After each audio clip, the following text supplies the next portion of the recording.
All right, everybody, welcome back to another episode of the Fearcast. This is the podcast dedicated to OCD and anxiety spectrum disorders and getting your life back. I'm your host, Kevin Foss, and I'm a licensed therapist specializing in OCD and anxiety disorders. Thank you all so much for joining me for today's episode.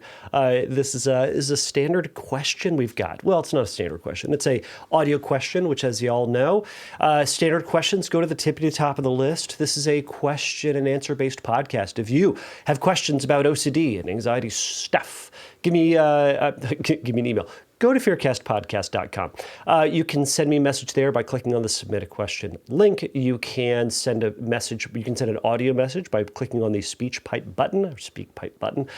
You can also go to Instagram. You can send me a message over there. I am Fearcast Podcast over yonder. And you can send me a DM, click on the little microphone button, record your voice, and it will get to me. And this is how Frank got his question into me today. Now, as we've talked about, I will read every question. I will consider every question. And every question has a certain level of confidentiality. And I don't know if this is Frank's real name. Y'all don't know if this is Frank's real name. Only Frank knows if this is Frank's name.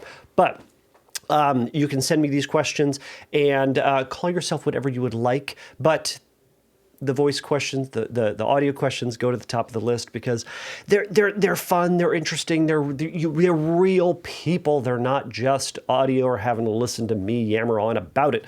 So if you would like your question answered, send it in. And I don't think there's a line right now, y'all. I'm gonna have to go back to the text questions, the emailed questions, and that is fine because we've got a backlog there as well. But this is a great question. He is sending a question in as a repeat questioner, which is allowable. It is allowable since there's a little bit of twist on this one. And I think it is interesting. I think it's worth talking about. But send in your questions. Now, for those of you who are buckling up to go to the conference this year, I hope everyone's looking forward to it. I got my flight. I got my hotel. I got everything. I'm going. It's going to be great. I'm excited. I'm nervous. As always, I'm nervous. For those of y'all know, I don't like peopling very much. I'm not a peopling person. I know that's kind of weird to say as a therapist, but it's like I can therapy, but it's like the peopling. Ugh, so many people. And I have to like go and try to, I don't know, not be a goon or a weird person. I don't know, all that stuff. So I'm going to get my conference nightmares. I'll share them if there are any weird ones or fun ones that I have. I know I'm going to have them a little bit in advance, but I know I'm going to have them afterwards, and probably for about 6 months. But I'm not speaking, which is a little easier, so less pressure, but you know, brains work. I'll still get them. It's going to be super fun. I'll keep you updated.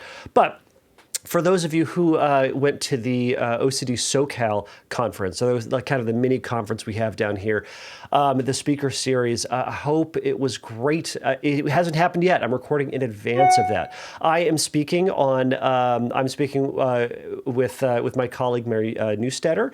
We're talking about religious and moral scrupulosity. I'm super excited to talk about that. It's one of my favorite things to talk about.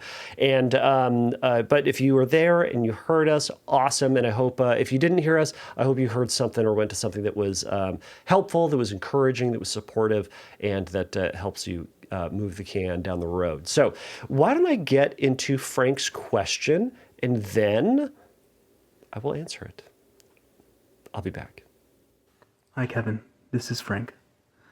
I'm a repeat question asker, and last time I asked on this podcast as to whether or not ERP therapy might be good for someone that is also in denial, because my OCD theme is that I may or may not be a trans person. I am a cis gay man, but I am worried that I am in denial about possibly being trans. So you answered my question in a way that did clarify and I think did help me and empower me to go through with ERP therapy, with me knowing that, it could help in both scenarios, so I should just go through with it. And I think ERP has helped me in some ways get my life back.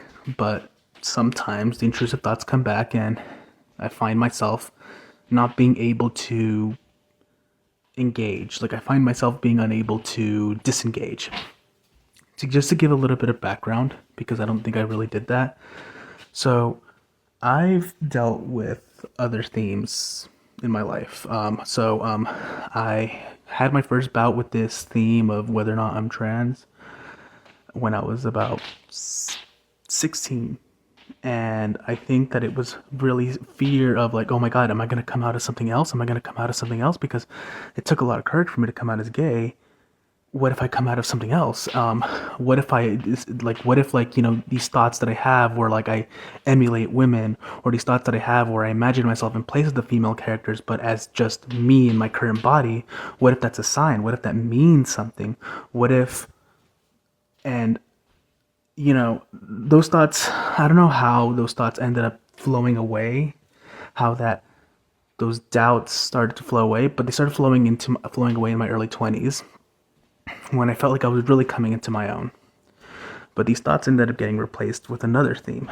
I started to worry obsessively whether or not I was a pedophile, and it all started because, well, I watched this TED Talk where I saw how someone was struggling with pedophilia, and they were worried, and how they were basically working to curb any kind of behavior that could put anyone in danger. And I thought, oh my God, what if I'm that, and what if I'm capable of hurting children in my life that I love, and that I would never do such a thing, but what if I'm capable of having those urges? So I think that really consumed my mind for a while I was in college. And now the trans theme came back. And I think it came back a bit stronger because I start worrying about, well, I'm in my late 20s. People have all sorts of revelations in their late 20s. What if that's one of them? And what if like you start actually feeling uncomfortable being a man? What if like that starts to like surface, and I start finding evidence as to see whether or not there's any evidence of dysphoria in me. And sometimes I feel like, okay, is this questioning itself that? And so that's not the main question that I'm having here though, because I know this might be a very OCD way of thinking. Whenever I think of myself as a woman, I like actually in the body of one, I feel repulsed. Like my brain I feel my own brain like on fire, where it's like, yeah, I don't want that. I'm really comfortable in the body that I am right now, but I just have this doubt that just keeps pressing on me.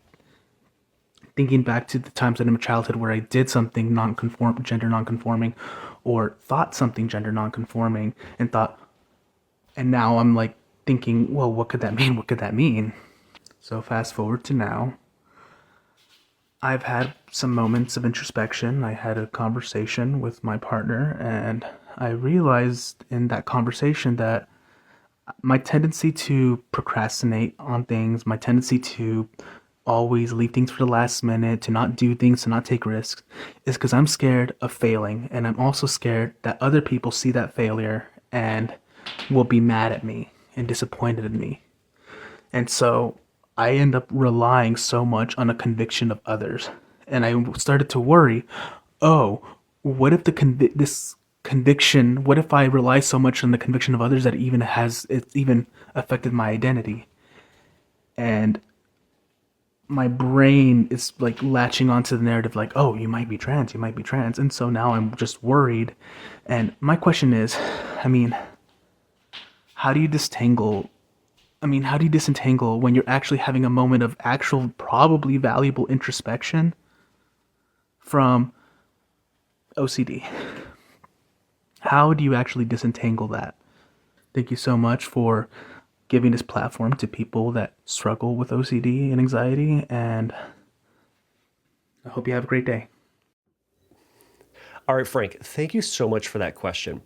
This is a great question. I know for some it was long, and you know what? I don't know whether or not I'm going to have time to clean up that audio, because I think I messed some things up, and music showed up, and there was an email sound, and anyways, there's a whole bunch of stuff. I'll try to clean that up before I put this out. But either way, So Frank, great question. I hear that concern. I hear that worry, and I think underneath that, there's some stuff that needs to be talked about, and I'm going to talk about that here today. Here's what I think you're really asking. How do I know when I'm thinking right, and how do I know that I have OCD thoughts? Right? How do I know? Because what did you call it? You called it valuable introspection. How do I know that I'm having valuable introspection? How do I know that I'm thinking clearly? Because if I know that I'm thinking clearly, well, I know that that's right thinking, it's trustworthy thinking. I know that if I make a decision based on what's going on right now, I know that I'm going to shoot myself straight and I'm going to send myself off into the future rightly. However, if I'm thinking OCD-wise, if there is OCD even a little bit, I'm thinking wrong, and that's going to lead to disaster. And if it's OCD, and if I can label it as OCD, then I know that it's wrong thinking so that I can have confidence and certainty that it's wrong. Maybe that's what's happening, right? I think it's important to know that like OCD is always saying, or OCD has this like sense of pressure to it, right? There's in your question, there's almost this like I need to know the answer, right? This falls. I think there's a hint of the, if not all of it, but again, I don't know a whole lot about you, Frank. This sense of like a need to know. I need to have the answer to this question. I need to find out the truth of who I am, where I'm going, what I'm doing, or else, right? There's this kind of drive to know that answer, kind of the feel, or to get to get to the bottom of it, or maybe that feeling will never go away, or maybe I'm going to set myself up, or if I make the wrong decision, I'm going to set myself in the wrong direction, or I'm going to make this irrevocable change in my life, and that would be a horrendous disaster, and all of that drives this urge or drives this need and pulls you back into that ruminative cycle. And it almost, not even almost, it justifies that ruminative process that I bet you hate, I bet you don't want to do, and yet you do it. Why? Why would you ever do that? I think you do that because it feels necessary. It feels important, because if you don't, it's going to go bad, right? So, all right, this is not the answer to it, but generally speaking, OCD thinking and OCD processes, the compulsive cycle, has this sense of like urge, this imperativeness to it, that this answer has to be answered ASAP or else, right? Now, clear thinking doesn't always come with a sense of certainty or absolute confidence, right? Quote, clear thinking doesn't really have this sense that like, I know I'm making the right choice. A lot of times we make decisions, we're rounding up. There can be a caveat, there can be a what if, there can be a maybe, there can be this kind of doubt, this maybe uncertainty to it. So in other words, there may not be this clear delineation between OCD thinking and clear thinking, because there may always be this sense of doubt. But I think one of the things for you, Frank, to consider is how are you building trust back in yourself? How are you bringing that confidence back that you generally speaking know yourself. You generally speaking know what you're about. You generally speaking can trust the decisions that you make. Because for the vast majority of times you make pretty stinking good decisions. And there are those times that it goes bad. Because you know who makes sometimes bad decisions? Everybody, myself included. So I want to caution you as we kind of go through a little bit of this, and this won't be a tremendously long episode, but one of the things to consider is that this is where I think OCD is grabbing you, is the sense that saying you can't trust yourself, you need to trust others, right? You talked about relying on the conviction of others. I think it was an interesting way that you said that. And what I kind of heard in that is this like using other people as certainty, right? You're outsourcing the confidence that you ought to have in yourself. And instead, there's this voice that says, man, I can't trust me. I make bad decisions. Or what if I make a bad decision, right? What if I don't know what I'm about? So I need to outsource this. I need to trust the conviction of other people. And I'm hearing that as like the conviction, like other people say X is true. or X is true about me, so it must be true, right? They seem to be pretty confident about that, so therefore, I can probably be confident about that too, right? Now, this would be a compulsive process, right? It's the compulsion to evaluate other people's words, what they're saying, maybe how they're saying it, maybe evaluating the feelings that they have, right? Their sense of conviction to it, right? Maybe you're checking with other people, obviously through that process, you're checking with people multiple times. Maybe you're scrutinizing their responses, right? Maybe you're asking that same question or you're asking the question and then evaluating like how you feel about it, how you feel, did it feel confident? Did it feel like they knew what they were? You get what I'm saying, right?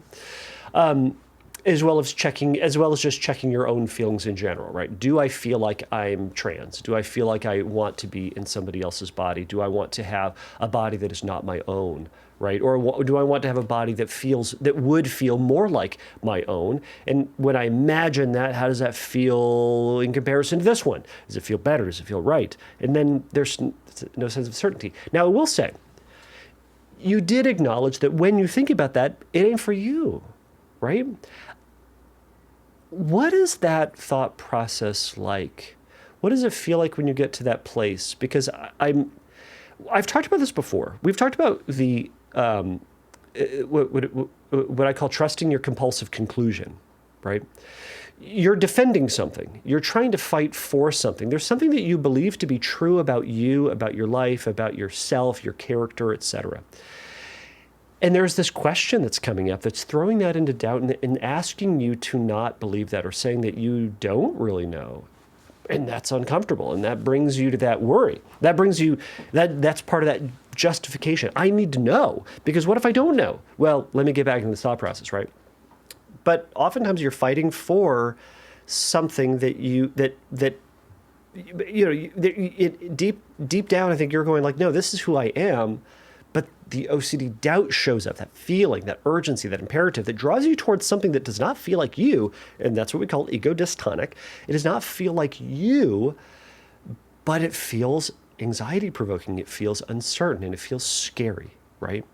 So that's that driver, right? We've also talked about that OCD isn't really a thought problem. It's a feeling problem. You have told yourself that you are not trans. You've already messaged me about that. And you've asked other people. You've checked with your partner. You've scoured your character. You've scoured your past. Also compulsive.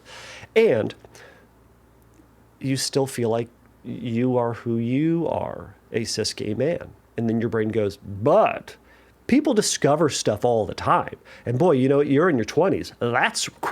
That's when people discover stuff about themselves, right? You can hear these little things. It's not saying, because there's not this one-to-one relationship between the thought. It's not saying, I feel this to be true, I know this to be true, therefore it is, right? It's saying, this kind of roundabout, maybe, but what if? And these general rules or these general aphorisms, I think that's the right way of saying it, or these sayings that people have. Maybe that's the aphorism. Point is, it's like your brain is gathering all this information and saying, well, maybe there's something you don't know about yourself. And boy, maybe it's that thing that we worried about a long time ago, right? But it's not.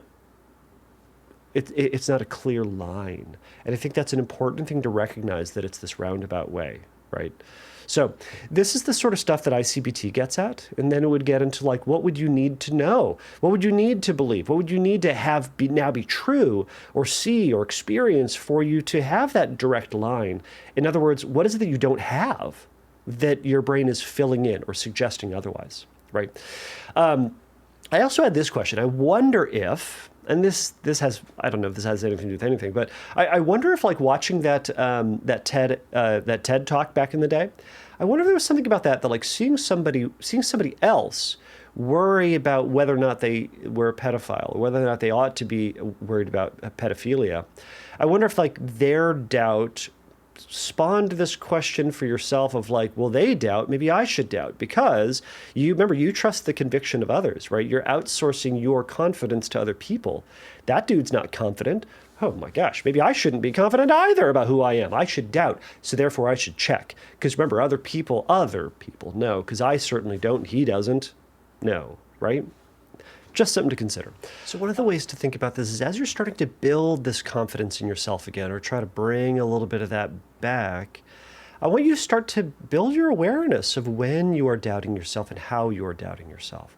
So what are those other times in your life where you have these questions about yourself? Is it only around this trans question? Are there other times that it shows up that it feels like I need to ask somebody else? I need to get somebody else's opinion about this before I make a decision. Now, if and when that happens, I want you to start to notice when that's happening. What are the situations? Not to fix it right then and there, but to start looking for these patterns of things, right?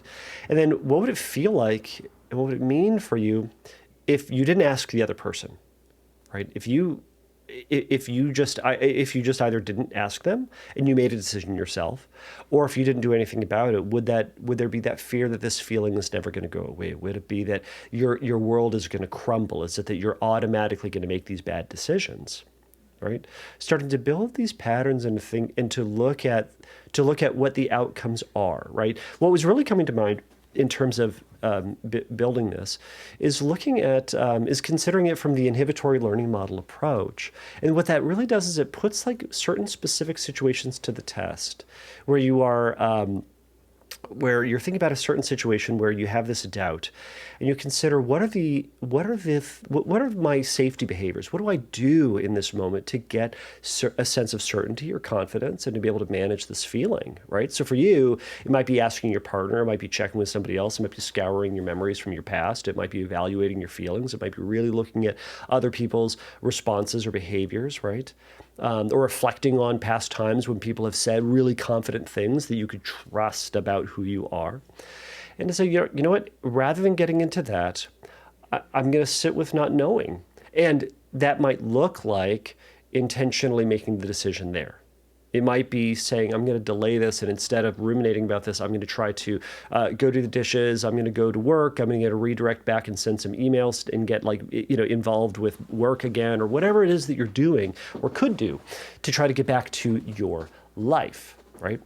Because what we want to try to, let me finish that. So as you do that, then afterwards, give it a day or two and say all right, how did that go, right? When I made that decision, when I delayed this, what happened?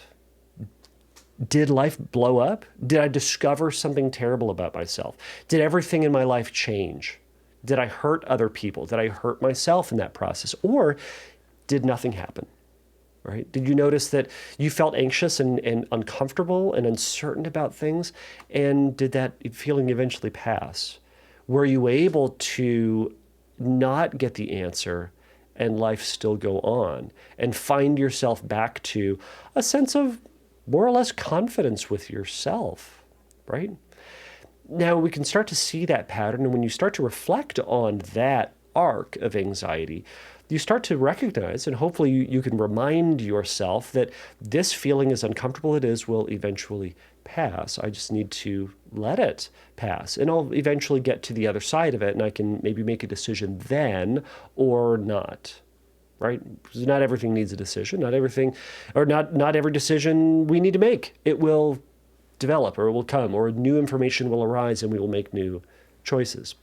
But part of that, again, is building confidence, not certainty, confidence in ourselves, confidence in the world around us, confidence in our abilities to make choices, right? Not to say, I know when I'm thinking correctly, therefore I know that I can trust this. But to say, I don't know, maybe I'm going to make a bad choice. Maybe I'm going to not know the answer to this, and I'm going to see how it shakes out, right? So again, we're building trust back in yourself, right?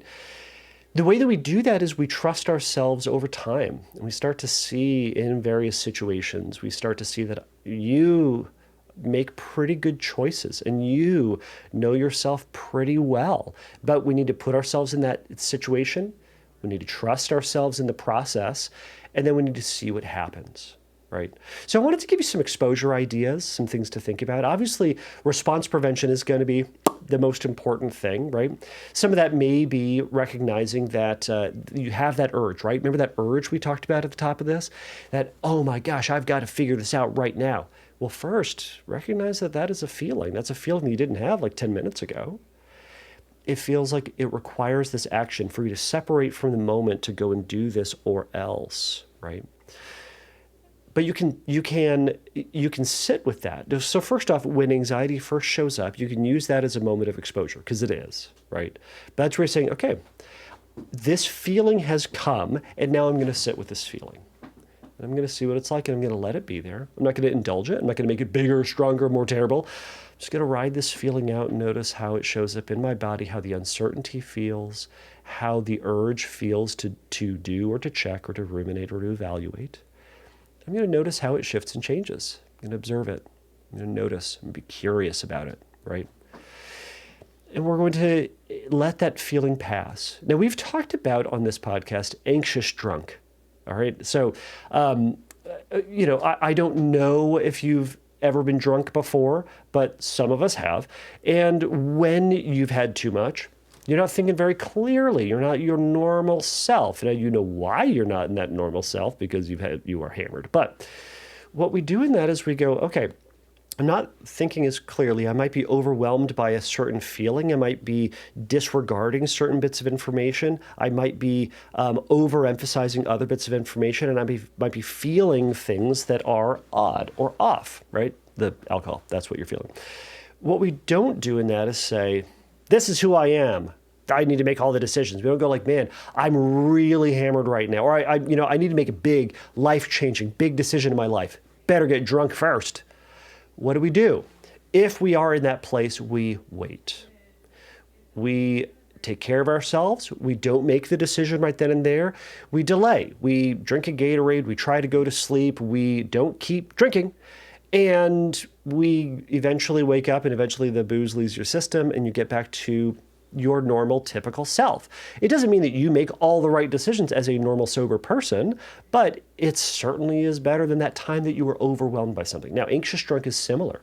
When we're overwhelmed by anxiety or depression or anger, we are not in our right state of mind. And we can kind of recognize the telltale signs of that. Again, we're looking for that urgency. We're looking for that pain, that feeling of like, I need to do this or else, and other people are not sharing this sense of urgency, or there's not this identifiable danger in front of me, like, the tiger, the snake, the cliff, the whatever it is that's in front of you. We go, okay, I might be, maybe, and this is where we're kind of trusting ourselves, I might be anxious right now. I'm going to wait. All right. Now, instead of continuing to indulge in the rumination, instead of continuing to go down that rabbit hole, instead we're going to just go, all right, I need to wait on this. I'm going to get some sleep. I'm going to not make big decisions right now. I'm going to go for a walk. I'm going to breathe. I'm going to watch The Office. I'm going to do something fun. I don't know what we're going to do, but we're going to do something to let ourselves get distracted. We're not suppressing this. We're saying, I know this is going to kind of float with me for a bit, but I'm not going to try to turn my attention towards it and make it my day. I'm just going to let it kind of be there as I do this other thing. And eventually that feeling will pass. And eventually you'll get back to your typical self. And then we can say, was this necessary? Was this important? And again, I think it's important that you've noticed when you get back to kind of that state, you go, that's not really who I am. Okay. Maybe you're right. Now I'll say this, maybe you're not. I don't know, right? But there's this sense where you think about it and it doesn't quite fit. Well, maybe in that, we don't need to make decisions based on things that don't feel right. We can say, you know what, maybe it's not me, maybe it will be me, but I'm going to wait on this and I'm going to ride this out. Remember, we're seeing ourselves over time. Other things you can do to intentionally sit in that, I think scripting would be really good in this moment, right? I think scripting, like some kind of stems for this or some ideas, maybe like writing a story for yourself about constantly seeking certainty from other people or you ruminating about trying to get the right answer and just never getting rid of that doubt. So in other words, you spend the rest of your life like desperately trying to get answers and that feeling never goes away, right? It might be another story, could be constantly making wrong choices, right? Wrong choices and in getting worse and worse and worse outcomes in life. And in that, these stories might, and they should, make you feel uncomfortable, but it's not to say that you need to fix this or solve this. What you're saying is, I don't like not knowing. Not knowing feels uncomfortable. And that's exactly what the exposure is. It's not trying to convince yourself that you're wrong or that you should be trans or aren't trans or whatever it is. It's saying this idea makes me uncomfortable. Well, I need to get really good at being able to sit with and have this uncomfortable thought, at least for now. And the more we read that story, the more we let that story be there without trying to fix it or solve it, the more it goes away, right? Again, as the idea, like if like I'm giving a presentation this weekend, if I felt a little bit of anxiety before giving the presentation and I left and I just ran away from it, I confirmed that situation was dangerous. But if I stay and let myself be anxious and notice that as I stay, my anxiety will rise and will eventually start coming down, I show myself that I can get through that. And again, if the more I give presentations, the easier it gets, the more my brain gets the message that I can do this, this is safe, and I can trust and build confidence in that situation, that I can get through it, that I can give a presentation, and I think I give pretty decent presentations, and that all those negative outcomes are unlikely, not impossible, but unlikely. And we start to see over time, we build that confidence, not the certainty, right? I'm confident the big earthquake is not going to happen and kill everybody today. I'm confident that I'm not going to die in a car wreck today. But maybe today's the day, but maybe it's not. To that end, again, maybe I'm trans, maybe I'm not, and noticing how it sits. Now, lastly, I want to say in this process, offer yourself an exorbitant amount of compassion and encouragement in the face of not knowing the answer to this question and not knowing what you should do or whether you're in your right state of mind or not. But instead say, you know what, I sometimes make mistakes and I can make a mistake. And right now I'm not going to make this choice, or I am going to make another choice, whatever it is. And I'm going to see how it goes. And recognize that offering support and encouragement, when you notice that feeling of doubt or that fear is there, you can say, you know what, this isn't bad. I'm not a bad person. I'm not a broken person. This is scary and it's uncomfortable and it's hard, but it's because I have OCD and this is uncomfortable, scary, and hard, right? So you're giving yourself a little bit of support to get through this. And especially when you're starting the process of exposures to it, to be able to say, you know what, this is hard and scary and uncomfortable and all those words or whatever pirate language you'd like to use. And I can get through this and I'm going to get through this. And I'm worth the effort and I'm worth the process to get to the end of it. Because there will be moments where that voice is going to be yelling at you that this is the end of the world, that you need to know, that you need to ruminate and check and ask and outsource that reassurance from other people. You know what? We don't. And that's going to be okay. So I hope this helps. I hope this gives you a different way to think about it or some encouragement and also some things to experiment with, some things to try. But I also hope that I have not answered the question about how you know you're thinking right or that you are thinking, quote, wrong or, quote, OCD. It is all thinking. It is sometimes not the most helpful thinking, but for those who don't have OCD, they also have not helpful thinking. So, best of luck. Embrace the uncertainty, resist unnecessary and unhelpful compulsive processes, and trust yourself to make decisions. And that if you make a bad decision or the wrong decision for you, that you can address it, that you can change it. So until next time, take a risk, challenge yourself, and don't take your brain too seriously. Bye.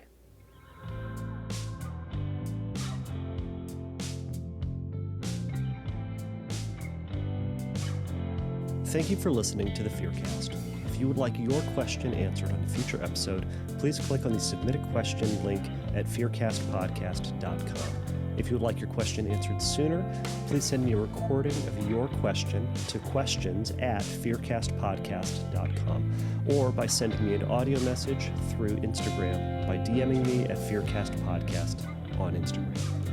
If you like the Fearcast, please write a review on your podcast platform of choice. Please remember that the Fearcast is not a substitute for psychotherapy. If you need a little bit of help in your recovery, please go over to fearcastpodcast.com and click on the Find Help link, and there's going to be some information for you there. So until next time, take a risk, challenge yourself, and don't take your brain too seriously.